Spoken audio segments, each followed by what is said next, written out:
You can also publish data to Trimble Connected Community from the Business Center with the Field Data Edition. So basically, you're going to have to also have a external service set up. So if you go to Options, under External Services, you can see that I have a TCC account active and signed in. So you'll need to know your username, your org, and your password. And you can create that account and set it up here by going and clicking on TCC and then filling out this information.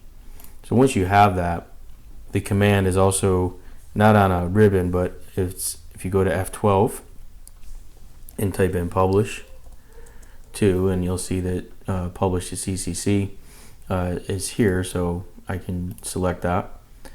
If I run that command, it's going to come up, it's going to ask me for my TCC file space. So I'm going to pull that and put it in my Business Center data, and I'm going to come down here and pick the destination folder I want it to go to.